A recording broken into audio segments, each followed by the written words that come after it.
ఇప్పుడు మీ అమ్మ వచ్చిందిరా? ఇక రాలేదు కదా.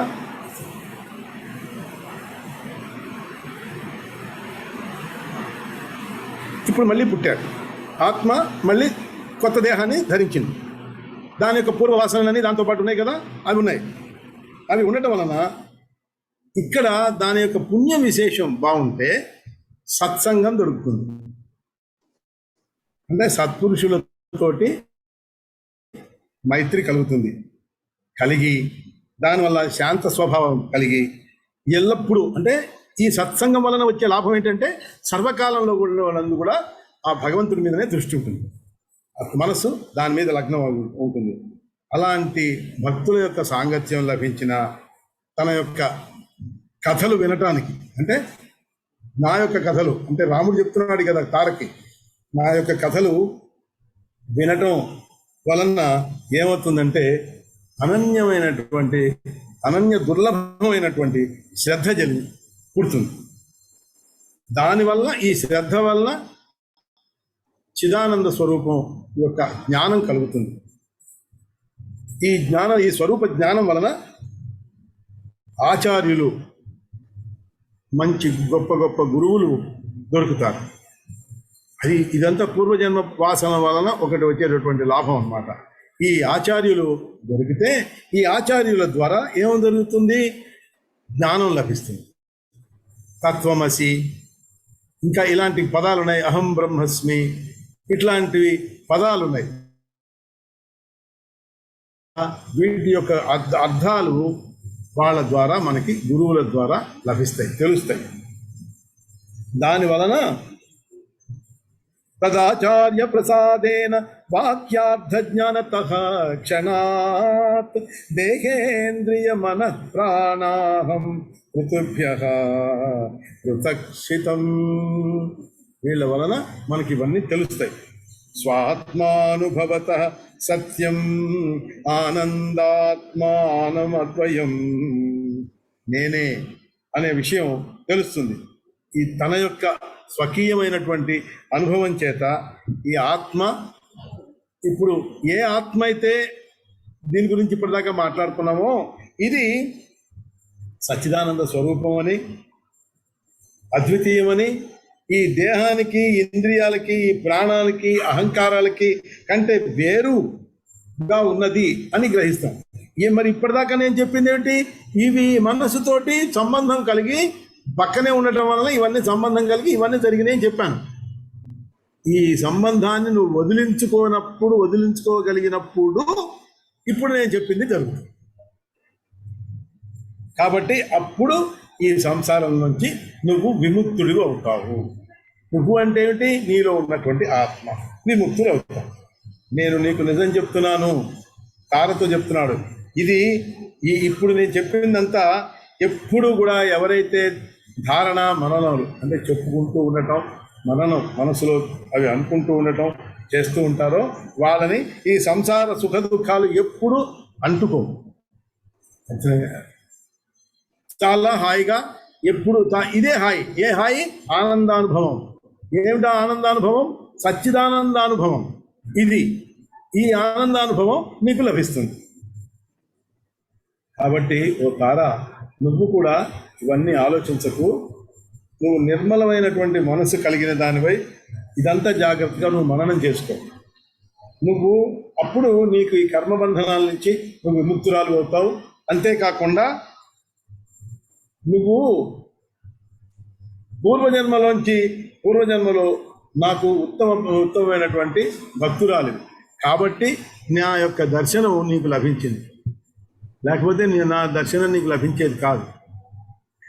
కాబట్టి నువ్వు ఇవన్నీ ఆలోచించి జాగ్రత్తగా మనసులో పెట్టుకో అని తారకి చెప్పాడండి.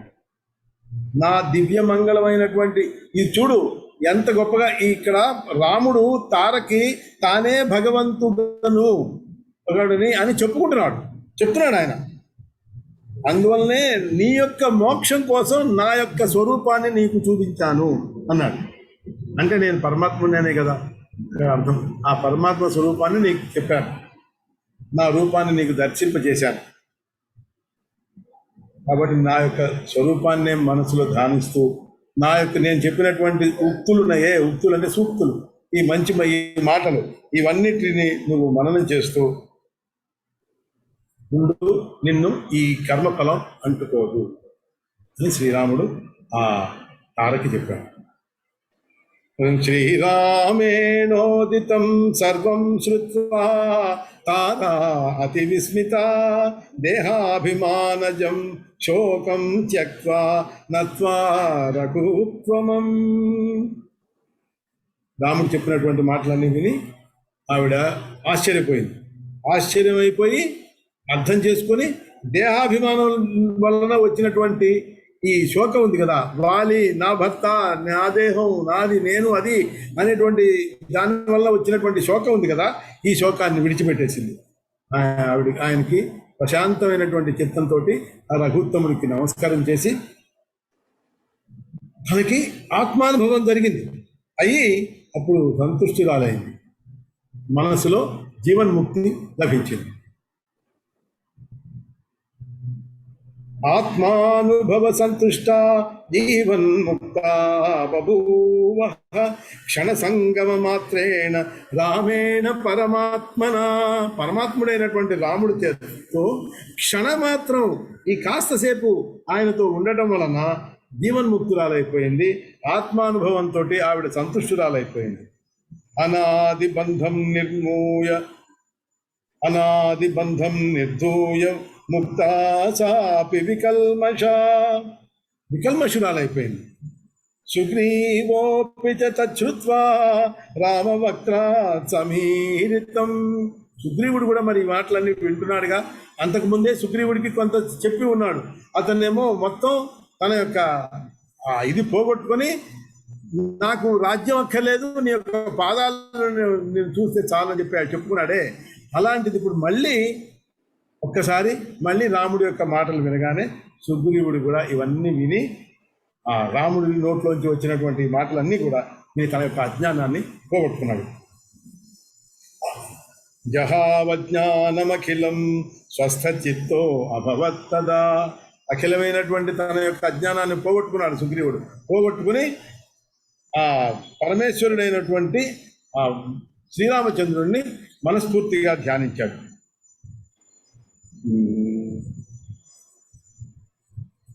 ఇంకా రాముడు చెప్తున్నాడు సుగ్రీవుడితో, నాయన నువ్వు వెళ్ళు, నీ యొక్క భ్రాతృ ఉన్నాడే వాలి, ఆ శరీరానికి దహన సంస్కారాలు చేయవలసినటువంటి సంస్కారాలన్నీ తన యొక్క కొడుకు అయినటువంటి అంగదుడి చేత చేయించు.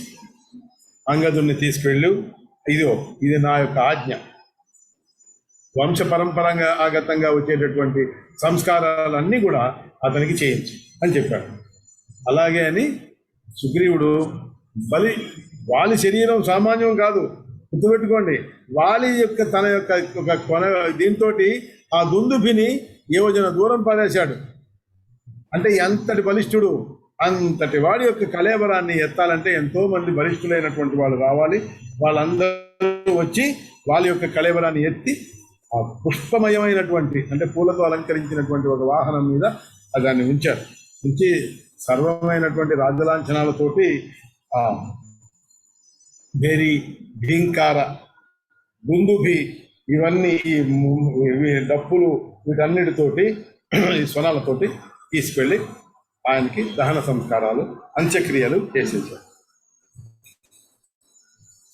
అంగదుడు, తార వీళ్ళందరూ వచ్చారు. సేనాపతులు, పౌరులు వీళ్ళందరూ వచ్చి శ్రద్ధతోటి యథోక్తంగా ఆ అంత్యక్రియలు జరిపి స్నానం చేసి మంత్రులందరితోటి మళ్ళీ సుగ్రీవుడు రాముడి దగ్గరికి వచ్చేసాడు.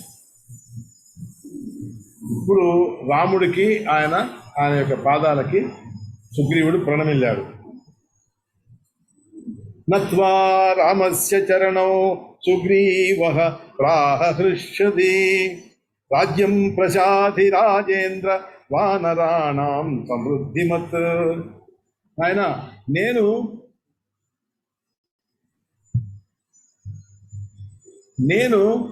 నగరంలోకి ప్రవేశించను, కాబట్టి నీవు లక్ష్మణుడు నీ చేత లోపలికి వచ్చి నీకు రాజ్యాభిషేకం చేయిస్తాడు అని.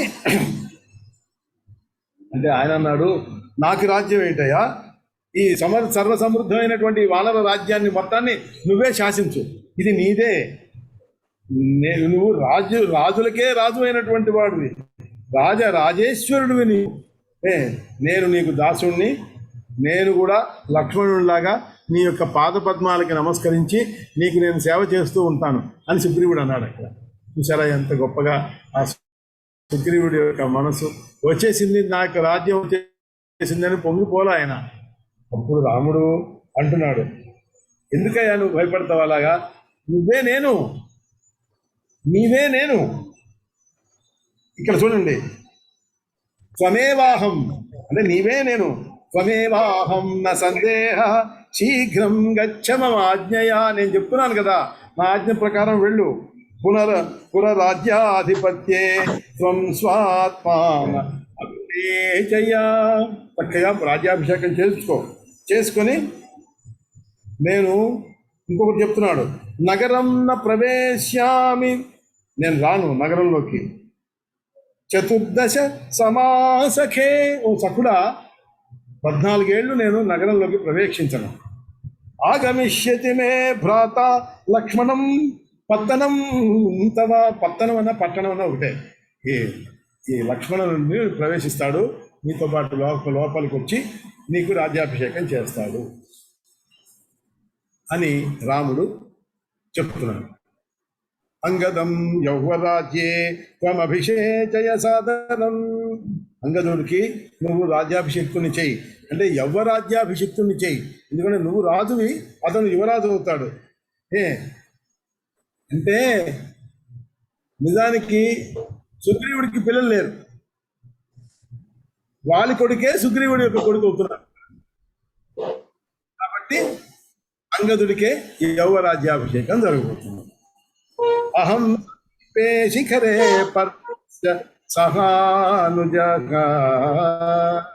సహానుజ నా యొక్క తమ్ముడితో పాటు ఈ సమీపంలో ఉన్నటువంటి పర్వత శిఖరం మీద నేను ఉంటాను. వత్స్యామి వర్ష దివసాంతస్త్వం యత్నవాన్ భవ, నేను అక్కడే ఉంటాను ఎప్పటిదాకా, ఈ వర్షాకాలం ఉంది కదా, ఈ వర్షాకాలం పూర్తయ్యే వరకు నేను అక్కడ ఉంటాను. నువ్వు కొంతకాలం దీంట్లో ఈ నగరంలో సుఖాలు అనుభవించు అని చెప్పడు ఆయన. కొంతకాలం నగరంలో ఉండి తర్వాత సీతాన్వేషణానికి ప్రయత్నం చేద్దాక అని.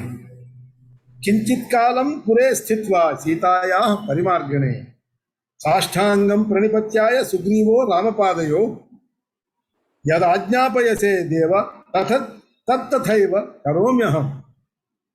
అతనికి సాష్టాంగపడి రాముడికి సుగ్రీవుడు యదాజ్ఞాపయసే, నువ్వు ఏం చెప్తే, నువ్వు ఎలా ఆజ్ఞాపిస్తే దేవా తథైవ, నేను అలాగే కరోమ్యహం, నేను అలాగే చేస్తాను అని. అనుజ్ఞాతశ్చ రామేణ సుగ్రీవస్తు స లక్ష్మణః గత్వా పురం తథా చక్రే యథా రామేణ చోదితః. ఇక అందుకని మనం వెళ్ళి సుగ్రీవుడు తను చెప్పినట్లే రాజ్యాభిషిక్తుడు అయ్యాడు. ఈయన రాముడేమో ఇక్కడ ప్రవర్షణ గిరి అని ఒక కొండ, ఆ కొండ మీద ఈయన ఉన్నాడు. అక్కడ ఒక గుహలో స్ఫటికంలాగా నీట్గా ఉన్నటువంటి, స్ఫటికం అంటే ఏమిటి ఇందాక అనుకున్నాం కదా, అది నిర్మలం స్వచ్ఛంగా ఉంటుంది కాబట్టి గాలి వెలుతురు కూడా దాంట్లోకి ఆ గుహలోకి వస్తుంది. అక్కడ అలాంటి చోట వెళ్ళి, కానీ గాలి వెలుతురు వస్తుంది కానీ దానివల్ల బాధ ఉండదు. ఈ ఎండలకి దీనికి తట్టుకోవడానికి లేకుండా, అంటే అనుకూలంగా ఫలమూలాలు అన్నీ దొరికే చోట ఆయన లక్ష్మణ సముద్రై తత్రైకం గహ్వరం దృష్ట్వా స్ఫాటికం దీప్తిమచ్చుభం వర్షవాతాత ఆతపసహం. ఆతపము అంటే ఎండ, వర్షము, వాతం గాలి, ఆతపము ఎండ, వీటన్నిటినీ సహిస్తూ ఫలమూల సమీపగం, ఫలాలు కందమూలాలు దొరికే చోట వాసాయ రోచయామాస తత్ర రామ స లక్ష్మణ. అక్కడే నివసించాడు కొంతకాలం. దివ్యమూల ఫల పుష్ప సంయుతే మౌక్తికోపమజ ఉపమ జలౌఘ పల్వలే చిత్రవర్ణ మృగపక్షి శోభితే పర్వతే రఘుకులోత్తమో అవసత్. ఈ రఘుకులోత్తముడు అక్కడ ఎలాంటిది అంటే దివ్యమైనటువంటి ఫలాలు, కందమూలాలు, పుష్పాలు ఇవన్నీ దొరికేటటువంటి, తర్వాత మౌక్తికోపమ ముత్యాల లాంటిది, అంటే ఆ జలౌఘము జల మంచి నీరు, స్వచ్ఛమైనటువంటి నీళ్లు, వాటితోటి పల్వలం అంటే చిన్న కాలువలు అనమాట, వాటిలో వచ్చేటటువంటి నీళ్లతోటి ఆయన. ఇంకా ఆ పర్వతం ఎలా ఉంది? చిత్రవర్ణ మృగపక్షి శోభితే, రకరకాలైనటువంటి పక్షులు, కుందేళ్ళు, ఇట్లాంటివన్నీ మృగాలు, వీటన్నిటితోనూ శోభిస్తున్నటువంటిది ఆ పర్వతం. అలాంటి పర్వతం మీద, ఆ ప్రస్రవణ పర్వతం మీద ఈయన రఘుకులోత్తముడు ఉన్నాడు, వసించాడు. దీంతో ఈ తృతీయ సర్గ పూర్తయింది. దీంట్లో తారకి ఎంత గొప్పగా చెప్పాడో అదంతా మీరు అర్థం చేసుకున్నారని నేను భావిస్తున్నాను. ఇంకా చతుర్థ సర్గ మొదలు పెడదాం కొంచెంసేపు. తత్ర వార్షిక దినాని రాఘవో లీలయా మణిగుహాసు సంచరన్ పదమూల ఫలభోగతోషితో లక్ష్మణో సహితో అవసత్ సుఖం. లక్ష్మణ సహితుడై అక్కడ ఎంతో హాయిగా ఉంటున్నాడు, ఈ ఫలమూలాలన్నీ ఆస్వాదిస్తూ. వాతన్నున్న జలపూరిత మేఘానంతరస్తనిత వైద్యుత గర్భాన్ వీక్ష్యమ విస్మయమగాత్ గజయూథాన్ ప్రద్వవాహిత సుకాంచన కక్షాన్. ఎలా ఉన్నాయంటే అక్కడ ఈ గజాలు, ఏనుగులు అంబారీలతోటి ఉన్నట్లుగా, అది అసలు అవి ఎలా ఉన్నాయి, మేఘాలు ఎలా. ఇప్పుడు మనం అప్పుడప్పుడు మేఘాలు చూస్తాం, మేఘాలు చూస్తే మేఘాలకి కొన్ని రూపాలు కనిపిస్తూ ఉంటాయి. మనం అబ్బా ఏనుగులా ఉందిరా అనుకుంటాం, ఇది గుర్రంలా ఉందిరా అని అనుకుంటాం. మనం అలా మేఘాలు చూసినప్పుడు మనకి కొన్ని ఆకారాలు, రూపాలు మనం విశ్లేషించుకుంటాం. ఇక్కడ ఈ ఏనుగుల్లాగా, అది కూడా ఎలాంటివిట, అంబారీలు, బంగారపు రంగులతో ఉన్నటువంటి అంబారీలు ఉన్నట్లుగా. అంటే ఏనుగు నల్లగా ఉంటుంది, మేఘం నల్లగా ఉంటుంది, దాని మీద సూర్యకాంతి పడితే అది తళతళ మెరుస్తూ ఉంటుంది, ఆ పైన ఆ బంగారపు రంగు కనిపిస్తూ ఉంటుంది. అవన్నీ చెప్తున్నాడు అనమాట ఇక్కడ. ఈ ఉరుములు, మెరుపులు ఇవన్నీ ధరించి వాయు ప్రసారంతో ఆ మేఘాలు అలా కదులుతూ ఉంటే అవి బంగారమైనటువంటి అంబారీతోటి మళ్ళీ గీంకరిస్తున్నాయి ఆ ఏనుగులు, అంటే మేఘాలు ఉరుముతున్నాయి అన్నమాట. ఇలా ఏనుగుల గుంపులాగా ఉన్నాయని రాముడు చూసి ఆశ్చర్యపడ్డాడు.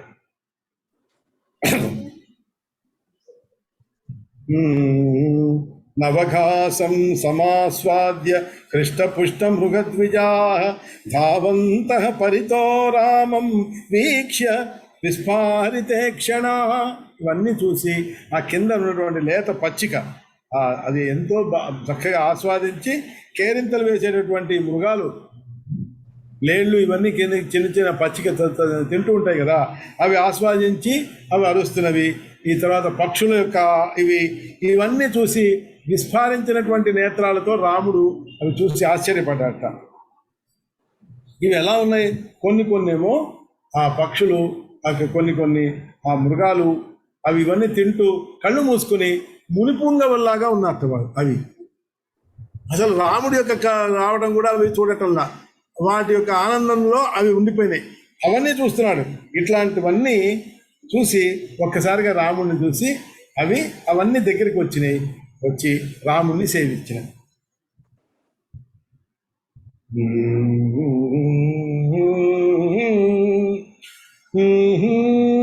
ఒకరోజు సౌమిత్రి రేకదా రామమేకాంతే ధ్యాన తత్పరం. రాముడు ఒకసారి ధ్యానంలో ఉండగా సౌమిత్రి, లక్ష్మణుడు వచ్చాడు. వచ్చి సమాధి విరమే భక్త్వా ప్రణయాద్ వినయాన్విత.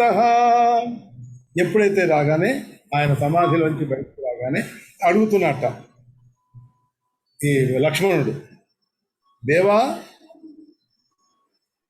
అబ్రవిద్ధేవతే వాక్యాత్ పూర్వోక్త విగతో మమ అనాద్య విద్యా సంభూత సంశయో హృది సంస్థిత.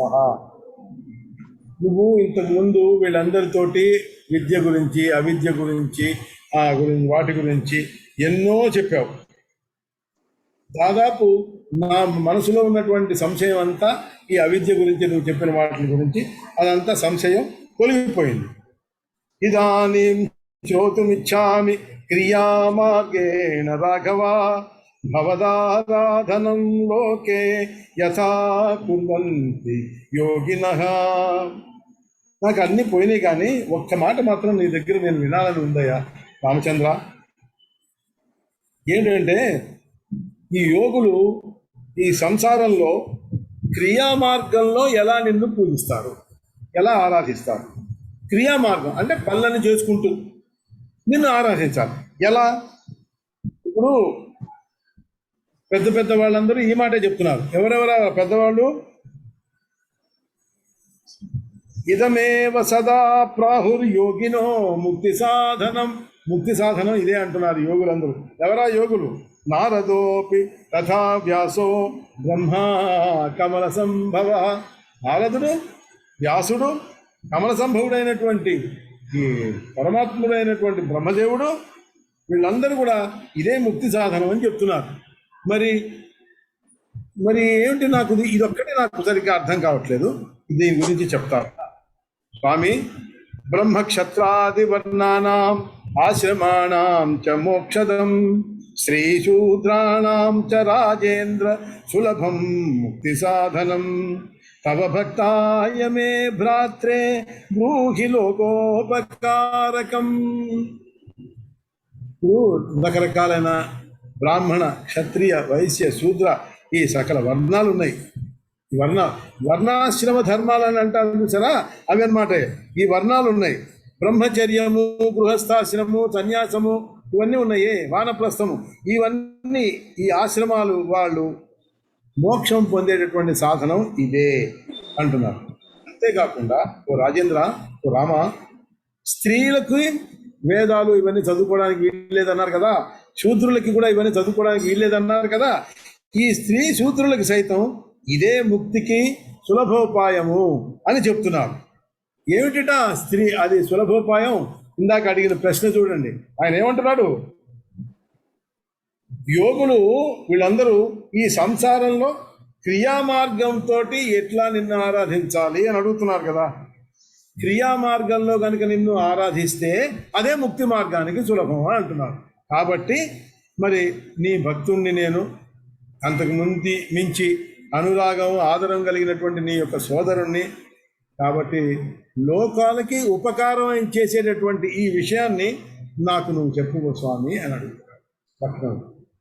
అంటే నాకు నువ్వు చెప్పు అంటే లోకానికి నువ్వు ఉపకరించేటటువంటి మార్గాన్ని విశదీకరించు అని లక్ష్మణ స్వామి శ్రీరామచంద్ర ప్రభువుని వేడాడు.